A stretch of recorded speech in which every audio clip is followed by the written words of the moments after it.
আসসালামু আলাইকুম। আমি হালিমা সাদিয়া। সবাই কেমন আছেন? আলহামদুলিল্লাহ, আমরাও ভালো আছি। তো আজকে হচ্ছে বৃহস্পতিবার। আজকে সকাল 6টা থেকে ব্লগটা স্টার্ট করলাম। প্রথমে এক কাপ চা খেলাম, তারপরে তো রান্না করার জন্য প্রস্তুতি নিচ্ছি। আজকে হচ্ছে কলার মোচা কাঁঠালের বিচি দিয়ে রান্না করব। মোচাটা এখন বেছে নিচ্ছি। আগে সুন্দর করে কাটাকুটি করে নেব।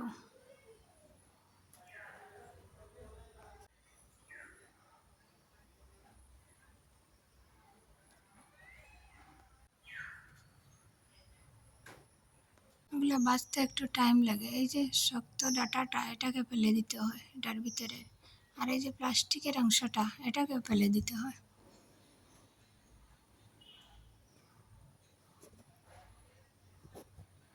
এই যে বাহিরের এটা নৌকা বলি আমরা, ছোটোবেলায় এগুলো দিয়ে খুব খেলতাম। সত্যি ছোটোবেলাটা আমাদের কতই না সুন্দর ছিল। তারপর এই তো কাটাকুটি করে নিয়েছি, এটাকে 3 টুকরা করে নিয়েছি।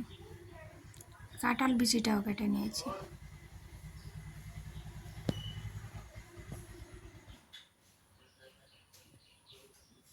তারপর রান্না করার জন্য একটা প্রেশার কুকার নিয়ে নিয়েছি।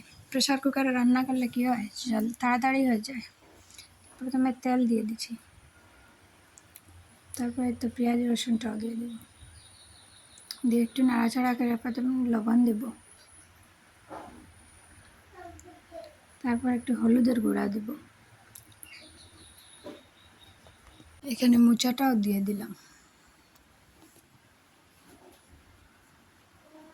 মোচাটা দিয়ে একটু নাড়াচাড়া করে নেব। তারপর কাঁঠালের বিচিটাও এখানে দিয়ে দিব।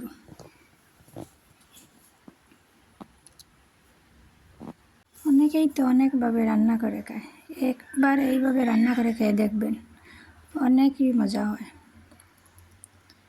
এই চুলাতে ভাতও বসিয়ে দিয়েছিলাম, এটাকে এখন ঘুরিয়ে দিব।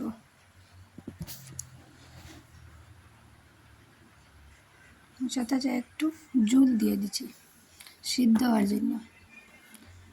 তারপর ছোটো ছোটো মাছ দিয়ে দিলাম। এই তো হয়ে গেছে আমার মোচা রান্না। সস পাতাও লাস্টে দিয়ে দিলাম। তারপরে হচ্ছে ডিম ভর্তা করব। তো এখানে আমি ডিম নিয়ে নিয়েছি 3টা সিদ্ধ করার জন্য। তারপর এটাকে সিদ্ধ করে নিয়ে নিয়েছি। তারপরে এই তো পেঁয়াজ কুচি, মরিচ কুচি, সস পাতা কুচি নিয়ে লবণ দিয়ে ভালো করে মেখে নিচ্ছি। এটা মেখে নেওয়ার পর তারপর ডিম দিয়েও মেখে নেব সুন্দর করে। এই ডিম ভর্তাটা একবার বানিয়ে খেয়ে দেখবেন, খুবই মজা হয়। আমার ছেলে তো এই ভর্তা খেতে খুবই ভালোবাসে, তাই আজকে আমি এটা বানালাম। একটু সরিষার তেল দিয়ে এড করবেন।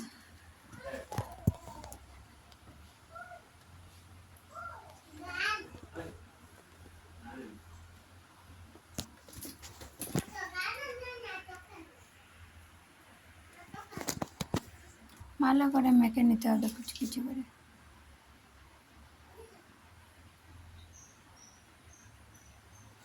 এই তো আমার ডিম ভর্তাটা হয়ে যাচ্ছে। তো আজকের ভিডিওটা এখানে শেষ করব। ভালো লাগলে একটা লাইক করবেন, আর এরকম ভিডিও দেখতে চাইলে আমার চ্যানেলটাকে সাবস্ক্রাইব করে রাখতে পারেন। আল্লাহ হাফিজ, আসসালামু আলাইকুম।